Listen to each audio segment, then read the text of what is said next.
baby. Food Fight Cast back on the mics. Good pal, Frank. How are you? Let's go, brother. We're back. A well-earned hiatus, I think, but what better Yeah. card to come back for than UFC 305, the Battle for Africa. Yeah, the real African champion is going to, beat the non-real African champion. I'm just still getting confused with who's who in the zoo, but yeah, look, obviously if you've watched the UFC countdown, they definitely have lent heavily on that bit of bad beef that they've bounced between obviously Duplessis from South Africa and Israel, Nigerian-born Kiwi, representing Africa from Nigeria, of course. So they've lent heavily on that angle. But look, the card has shaped up really, really nicely, and we'll definitely get into the prelims, the main. A lot of ANZ talent on this card, which is always good to see in the one spot. Back to a fucking good time zone as well. That English card not too long ago was a bit of a nightmare to watch. I was overseas and it was Abu still Dhabi as well. yeah. Oh, yeah, not great. So a bit of a slew of that. Throw in a couple of crap Apex cards, but it's all worth it when we finally get here. So wanted to start off, actually, we've been to Perth a couple of times. There was, obviously that massive fight card with Volkanovski against Islam Makhachev. And before that, it was Luke Rockhold versus Yoel Romero. So 5 years, I think, between those two events. But they put on awesome sporting events, and they're really, really supportive of the UFC. We've been to events in Melbourne. We've been to events in Sydney. I've honestly had the best, I guess, viewing experience at the arena, probably in Perth. What do you reckon? Yep. Yeah, that's RAC Arena. It's I think it was pretty good. Yeah, I mean, considering the two events that we went for, they were big cards. They were pretty stacked cards as well. Especially the last one. We were pretty emotionally invested in it as well. So I'm sure that stuff helps. Like the crowd was pretty great. And then the last one we went in Sydney to, I might have some recency bias, but that was probably one of the shitter ones I can remember going to. Like we wanted to go home, but Sean came through, and other than that, it was a bit of a snoozer. But yeah, it was. I think, like you said, the atmosphere in Perth probably brings a little bit of a different vibe to it as well. I guess we're going to see. Apparently, you can hear it through the TV screen, so we're going to be able to hear that for the first time because it'll be the first Australian card we haven't been to in years, really. Yeah. Mixed emotions about that. I'm just getting over the jet lag, really, like the last few days myself, and obviously watched enough cards and been to enough cards to know that it is a different experience when you are watching from the comfort of your couch. You can hear everything. You can hear the commentary, hear the punches, the kicks, the takedowns, and everything else. And you got no idiots sort of screaming around you. So pros and cons, but I do love to go and support in person. So let's get into it. There's a bit to go through. I think a good place to start is probably on the prelims, I would say. So got a few fighters there that I'd love to probably just spend a little bit of time on. First and foremost, Tom Nolan, I think this is his third UFC fight against Alex Reyes. Tom, obviously, we know him from the Dana White Contender Series. Got a great start there. Had a bit of a skid in his debut, went in a bit aggressive, KO loss, but then bounced back quite nicely in his true finishing fashion. So yeah, he's a massive favorite. $1.08 against $8 on Sportsbet. I would be really interested to know what that number would look like if he didn't have that loss in between, because I reckon it wouldn't be any different, only because the way he came out in his last fight and the way that he lost, it was almost like it was so obvious it was out of character. It was such an out of character move for him. He wasn't following any part. He even said it afterwards himself. He's like, I didn't follow the game plan. I let the moment get to me. I ran forward with my fucking chin up, and it just did everything wrong. Like, it just goes to show, well, two things. One, that he's young, but more importantly, that he can listen and adjust and then fix it, which is huge. So I think that number is irrelevant. Like, it would have been the same whether if he was still undefeated or not. To me, that number says this dude slipped on a banana peel and it's not going to happen again. Yeah, and look, rarely does a fighter get to that UFC championship belt without having a loss or two along the way.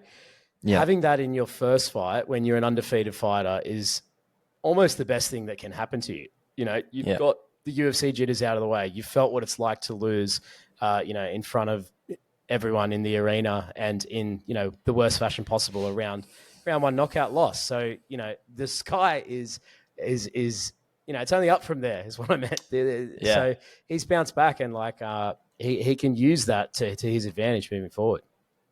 Yeah, absolutely, man.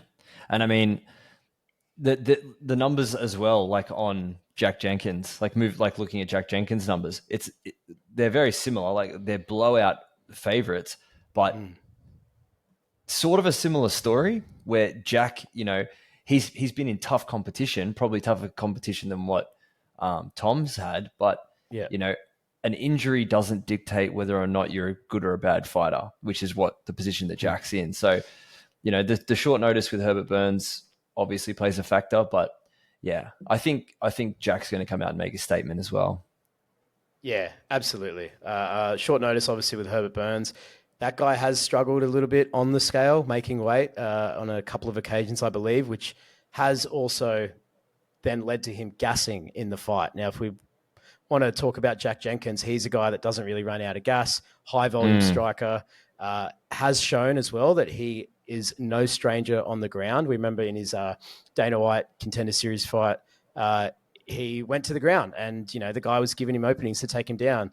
And so Jack took him down and got a round 3 TKO. Dana called him a one-trick pony, and that's been his tagline ever since in post-fight. Yeah.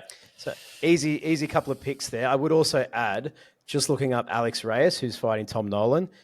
Last 2 fights, he had a fight against Mike Perry in 2017, knocked out in round 1, took a 6-year layoff, and then lost to Charlie Campbell in round 1 knockout in 2023.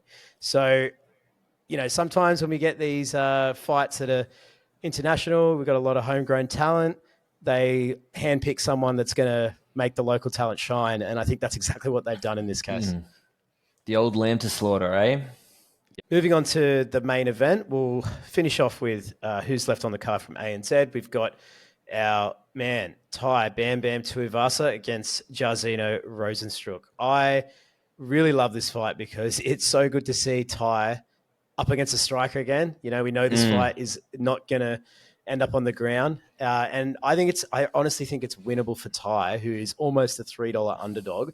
And the reason for that is I feel like Jairzinho Rozenstruik is the kind of guy that takes a minute, maybe a few more minutes to kind of get going and start moving his head a bit, start really putting volume together. Whereas Tai is really throwing power, really throwing combos right from the start. I think Tai's got a chance here to just explode early and take over, if not get an early first round KO. Yeah, well, I mean, the matchup itself, like these two guys, they couldn't be more evenly matched, in my opinion, of IQ and fuck it, throw caution to the wind, throw it out the window, let's just fucking bang. And they both have shown both of those things where they do have IQ. They definitely have. Tai in the Derek Lewis fight, I thought he picked really good spots. Like he knew when to finish. He knew when he had him hurt and when he had him in the advantageous spot. Jairzinho is the same, man. He's gone you can look at a bunch of his fights and see that it's like he's not just this dude that can go out and swing, but then he'll fight Francis like a friggin' psycho and get smoked. And Ty's done that as well. He's been in flurries in the first 40 seconds where it's like, is Ty about to get knocked the fuck out? And then it just goes the other way. So I think they're both evenly matched. Like this could either be a boring 3-round decision, which I don't think it's going to be. If it's at home and, Ty's music hits the speakers, he's going to come out and he's going to be swinging. But honestly, not even because it's an Australian guy. I'm going to pick Ty purely at the value of what he is and who he is and what you said, what Jairzinho brings to the table. He doesn't bring really anything that Ty hasn't seen before. One of them's getting knocked out, so I'm flipping a coin, and I'd pick Ty. Yeah, pick the value. Pick Ty at home. I actually can't remember If he's lost at home, I'd have to go through the record, but he's done quite well. He'll embrace the crowd. You know, he's trained at home locally with his boys all around him. Like, Yeah. I'll absolutely take him here. All right, we'll move on. Yep. Mateus Gamrot against Dan Hooker, our boy Hangman. So odds here, way too wide for my liking for Gamrot. Gamrot is $1.30 and Dan Hooker is $3.52 on Sportsbet. I picked Gamrot. Give us some reasoning. Go on. Yeah, so I think Dan Hooker is one of the biggest 50-50 guys in the UFC, right? Like he could be world champ if he was fighting the guy on a good day. He could be world champ. Yeah.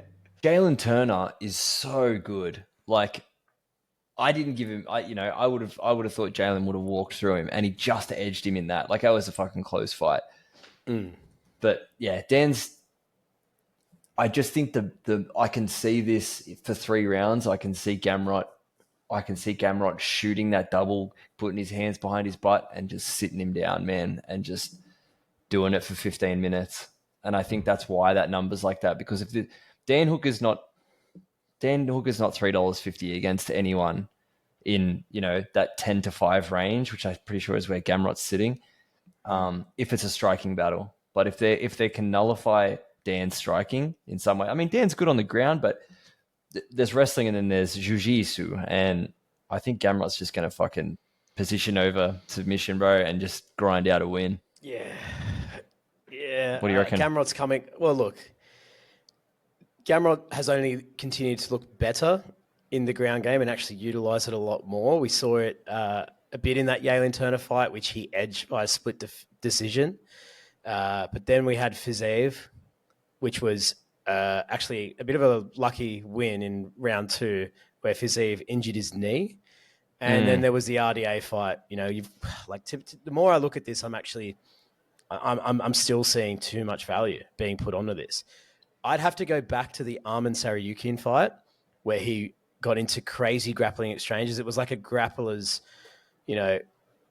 heaven to watch that fight, to see all the skill on display in the exchanges there, to really give him a lot more praise in that department. Now, the reason I'm bringing all this up is last one, RDA, we know where he's at in his career. He's almost 40 years old. He's on the way out. He can barely cut the weight. I don't want to put too much stock into that. Whereas if you look at Dan Hooker, he's continuing, like you said earlier when we were talking about Kulibao, Dan Hooker's always been fighting the best of the best. Obviously, he had to bounce back off a couple of losses there, where he had, the Dustin Poirier, Michael Chandler losses. He fought Nasrat Hakparas, and then he had Islam, Arnold, a couple of heavy losses, and he's fought Claudio, and then he's fought Jalen Turner. So, I just feel like Dan's seen better competition, and he's more of a Gamrot's finisher. so good. I understand that, but I don't know. I'm finding it hard not to back the CKB element to this, to break down Gamrot, and to give Dan that sort of finisher's chance. Like, I think Dan's been looking a lot better in these last 2. I thought he looked great in that Turner fight. I don't think that should have been a split. I thought he won. I just think, the Gamrot, whenever I see the name Gamrot, man, I just think of that Sarukian fight and just the level of technique and the level of grappling that was going on in there. And it's just like, unless you're at that level, unless you're an Islam or a Sarukian, bro, it's just like this fight is to me goes 2 ways, where it's Gamrot by decision, where he just grinds it out, exactly what we were saying, or Dan Hooker hits him with a flying knee. 100%. That's what I was going to say. I mean, he shoots on him. We see Frankie Edgar, Corey Sanhagen style flying knee, dead. The other thing I would throw is a submission catch during a takedown. So I would say Dan's got those long limbs. He's shown it before. Darce's guillotines, they're all there for him if he wants to play that game. At $3.50, with the market not opening up to finishes yet, when that finish market comes out, I guarantee you that's where the value is on Dan. You go like double chance. It's that, or if you really want to, you can bet a Gamrot decision, but it's not going to pay out much. So that's what I'd say there. I'd like to see Dan win and continue on a bit of a streak.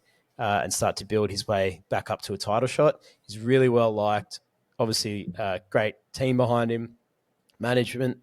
They'll be able to get him those matchups, whereas I just feel like not too many people are too interested in Gamrot going into, I guess, a title fight.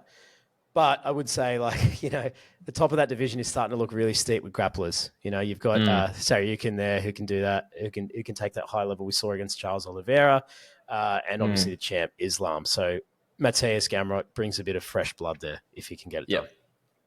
Cool. Love it. All right. Astro boy, Steve Erceg. He's back. Oh, I love this guy. Honestly, what he's done since he's come in to the UFC in about like 1 year or a little over a year at this point. I thought he won that fight against Pantoja, was absolutely spewing when he didn't get the nod there. I think he deserved to take home that belt. And it really would have capped off a historic entry to the UFC there. $1.45 favorite based on his performances of late against a real tested veteran in Kai Kara France, who has had a bit of issues with, I think he had a concussion, he might have had an injury, hasn't had the most activity, but over the years, we've seen what he can do. $2.76 at Kai. You put Kai against anyone in the flyweight division, I'll be going for him, unless it's Steve Erceg, which is he's just such a likable dude, man. I love that he's sort of breaking the mold of. And I'm not, we're involved in this and we have been for the best part of a decade. We're not the people that think MMA fighters are thugs and whatever. But if there's ever someone to fly the flag for the opposite of what that is, like Steve is just the nicest, down-to-earth, most humble dude. And more importantly, man, he just lets his hands do the talking. He lets his work in there do the talking. I thought he won. I thought he edged the title fight as well, going from 10th rank straight to there. Wouldn't happen in any other division. Obviously, flyweights, there was slim pickings and they put in someone that they thought can hang. UFC doesn't want to put on a shit product. They wouldn't have put him in there if they thought it wasn't because that he was the only option. It was because he was the only option, and they reckon that he could hang with Pantoja, and he did. So Kai has also shown that he can hang. I remember his fight with Moreno as well. Like, if I don't remember incorrectly, I'm pretty sure I had him up when he got finished to the body with that body kick that Moreno hit him with. Moreno was looking fucked, man. He was bleeding, his eye was all a mess and everything. And do you remember that liver kick that he hit him with? Yes, I do. I believe the tide was turning. I think it was round 4. Kai had just won round 3 and was looking to win round 4. So the tide was turning from my memory. And he obviously got dropped with the liver kick and that was it, lights out. Yeah, but I mean, if you want to look at the, why the numbers are the way they are, and probably it's why activity, it's recency and activity. Like we saw Steve Erceg in that title fight, big too, man. Yeah, he's a big flyweight. Yeah, he is. But like, the only thing I would say, as much as I love Steve Erceg and as much as I think he won that fight against Pantoja, is Kai is not old. He's just had some injuries, maybe a lack of activity. Before Steve Erceg fought Alexandra Pantoja, Matt Schnell, who is very susceptible to a knockout, he knocked him out. That's great. Fantastic finish. Alessandro Costa, do you want to tell me who that is? David Dvorak, and that's it. Kai's run in the UFC has been one of the best flyweight runs I've ever seen. He's had all the talent there. He fought Cody Garbrandt. He's had the names. He's been tested. He's had 5-round fights.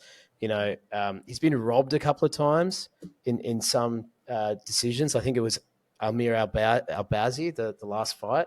He lost a split decision. I thought that was a bit of a robbery. So again, there's that CKB element. I just love that Eugene Behrman brain being behind him there. But Steve Erceg, he's fresh, and you just, like you said, he's such a great guy. He's so easygoing, such a great guy. He won't be nervous in there. He's just doing his thing. Loves it. I remember his first interview with Helwani. He was at Disneyland with his kids on the phone or something, and the audio was terrible. And I'm like, who is this guy? But he's just a likable guy that just wants to fight. Like, he doesn't really care about anything else. Cares about his family, cares about fighting, and loves the game. Loves the technical side of it. So, like, I'm torn between who I want to win. Like, we've both met Kai. You've interviewed him. I think it was in Perth. Might have been in Melbourne. But it was Melbourne, yeah. It was Melbourne. Okay. So, like, may the best man win. This is one of those fights where I'm not going to be sort of happy or sad either way, but I'm gonna pick Kai here just based on the experience and just that, like, look, he's had a bit of bad luck. That's what I'm kind of chalking things down to. I think he bounces back here. Yeah, it is a tough pick, man. Like, I mean, Kai's for all the good shit that we say about Steve, Kai's the same. Kai's like one of the nicest dudes in the game as well. You could see it at the press conference. They got respect for each other. It's just purely a competition thing. I think as far as picking, I think the numbers are maybe right, maybe a little bit wide, probably because Steve's coming off a title fight and Kai's had the layoff. That's probably why. But I reckon this is going to be close. Like, I honestly, skill for skill, like you said, Steve hasn't had the competition and Kai's somewhat of a veteran and he's only, 30, low 30. So we'll see how it pans out. Yeah. May the best man win in that co-main event. Looking forward to it. Moving on. Like we said, Battle of Africa main event. Dricus du Plessis from South Africa against Israel Adesanya, Nigerian-born Kiwi. So, yeah, really interesting. This has been a long time in the making. Definitely, oh, God. Like, it's one of those fights where we could sit here and dance around it all and talk about he can do this better, he can do that better. At the end of the day, if we wanted to sound really simple, Dricus either takes him down, wins rounds, holds him there, ground and pounds him, doesn't gas out, or Israel defends a takedown and you'd expect him to win the exchanges on the feet to outscore him. But like, people can shake their head and things like that. Like, no, I'm shaking my head because I can't tell what's going to happen. Like, I'm like, if Dricus is going to come out and look like a sloppy drunk fucking, and he's just going to we're going to be sitting there with our head in our hands going, dude, how is he doing this to one of the greatest strikers we've ever seen? Oh, God. Like, I was watching the countdown the other day and Israel's confidence in his run through the UFC. He beat, like, everyone. He was defending, like, all his... Everyone's like, oh, he's up against Derek Brunson. He's going to get taken down now. Oh, that's it. He's got a wrestler. He never really struggled all that much. Like, he blasted Rob in the first fight and then fairly convincingly won that second fight. Hasn't really had too much of a problem. He's had, that night in Sydney against Sean Strickland where he looked a bit off, and I'll give it to him. If he wants to put his hand up and say, I was off that night, it was not my night, I'm better than that, I'll agree with him. He hasn't really had the chance to say that much. He's looked great otherwise. He's never had enough. $1.79 against Israel Adesanya. Like you said, he's had over 70 kickboxing fights. I know the sport's not kickboxing, but come on, who is going to win on the feet here? Now, we've sat here and picked against Dricus before and talked about Rob Whittaker, and Dricus has come out there and somehow done it. But you got to think, if they're both on their best form, who wins? It's Israel. It's Izzy. It has to be. Israel Adesanya.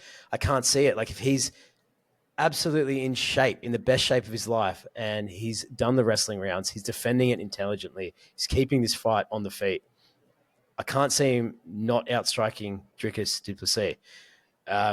The funniest thing about this, last thing I'll say is, it's one of those fights where if Dricus goes out and like beats Adesanya convincingly, whether it's a decision or whether it's a finish, there'll be people going, yeah, told you, or like, oh, he's the real deal. If he goes out there and gets knocked the fuck out, people will be going, see? It'll be one of the, either way, people are going to be saying, see, I told you so, no matter what happens with this guy. Yeah, we've kind of done this with the last people. MMA math isn't real, whatever. Look at the people that Dricus has fought. He's earned his way to the top. Like 100, you can't take that away from him. Bro, Izzy knocked the fuck out of Alex Pereira. And look at what Alex Pereira is doing. Like, that wasn't, we're just talking recency, right? Yeah. What's he been doing recently? Yoel Romero's, Rob twice. The run that he went on was, for the time, right?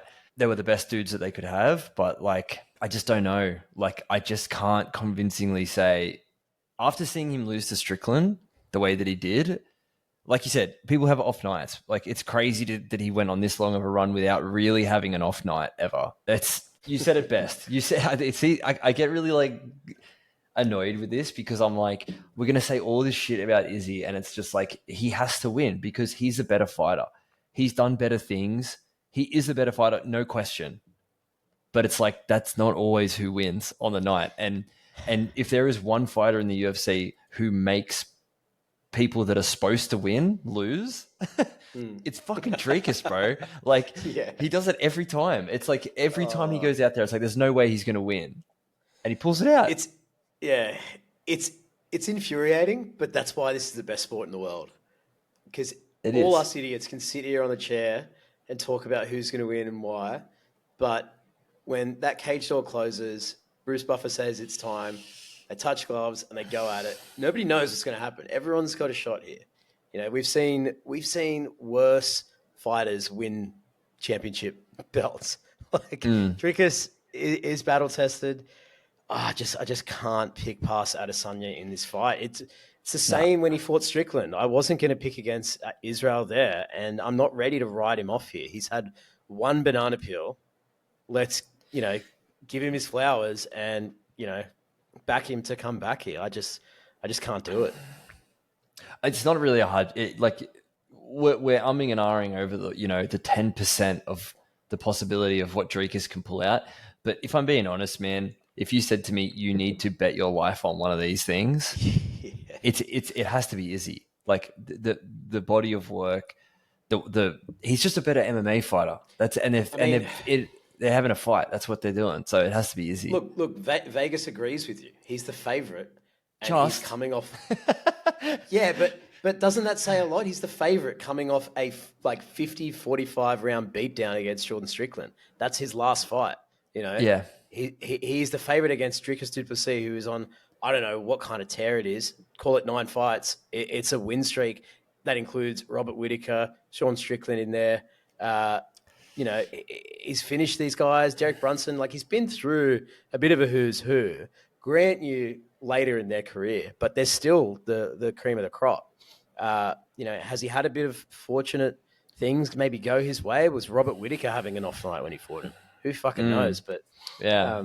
Anyway, like it'll be a great Izzy. fight. I'm really looking forward to it. Definitely, if I had to pick, it's easy. And it opens up the door to so many nice possibilities if Izzy wins that belt back. We've got the chance for him to maybe call out Alex Pereira and move up to 205 and get a bit of a super fight there. Or we can, see him get a rematch against Sean Strickland and kind of right that wrong. There's a story there. If Dricus wins, it's fun, but what do we do? We do a rematch of Sean Strickland? Do we maybe do a card in South Africa? I could see that being a nice element to his reign, but I wouldn't be too excited about much else. I feel like it's only a matter of time before he drops that belt. I think it's the Rob. I think Rob going into that Hamzat fight is probably. I don't really get why people just like shit on rematches and trilogies and things like that. Like, oh, we've seen him fight Rob twice, we don't have to. I'm like, dude, I haven't seen Rob be champ in like 4 years. Like, we want, and Rob has done take me everything. Back, yeah, take us back, bro. Dude, he has scratched and crawled his way back. If he fucking beats Hamzat, he's had like 300 kids since he lost the belt. He needs this belt back to he needs the belt. He needs the belt.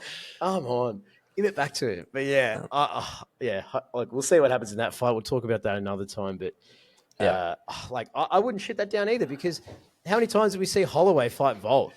You're telling me we can't give Robert another fight? Now, we obviously can, especially if he beats Khamzat, who, by the way, has never fought a ranked middleweight. So leave that for another time. But look, anyway, should be a great event in Perth there. And to put a bow in this, just want to touch real quickly.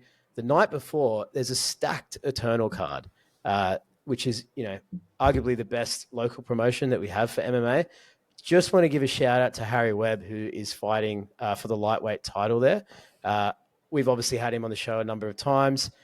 I can't wait to see what this guy does. And you best believe that Dana White, Hunter Campbell, UFC representatives, they're going to be sitting there front and center. And they're finally going to see this guy in person. I cannot fucking wait for it. He's fighting David Martinez. There's 3 title fights on the card. Another reason why I wish we were there, but this is the kind of shit that the footage from that night is going to end up in one of those Dana White videos, looking for a fight, whatever you want to call it. Dana White Contender Series build up. I can see this fight being the springboard to a Dana White Contender Series fight in his next thing. There wouldn't be a food fight cast without talking about our old pal Harry Webb. Yeah. And like he's had a bit going on with the gym. There's a bit of arson. I think it was burnt down twice. He's a bit of arson. Just a bit. And he's been bouncing around. Yeah, just a bit. Obviously, I hope everything's going well for the boys at Infinite MMA. But yeah, keen to see how he goes. I'll be watching that as a little warm up to UFC 305 in Perth. You want a fun fact? No. Casey. See you, mate.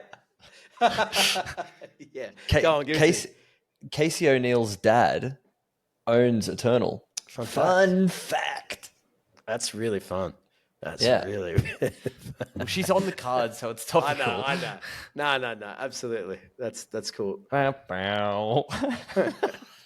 Anyways, awesome as always to chat to you, Frank. Had a lot of fun.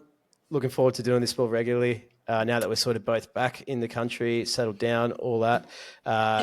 For those that want to know, Eternal MMA, obviously you can watch that on UFC Fight Pass. That's this, I believe, Saturday night, or is it this Friday? It is Saturday night on UFC Fight Pass. Yep. 3 title fights there, a lot of local talent. Definitely watch that if you really want a nice warm-up. And UFC 305 this Sunday in Perth. Stacked card. Let's get it. Talk to you soon. Catch you, brother.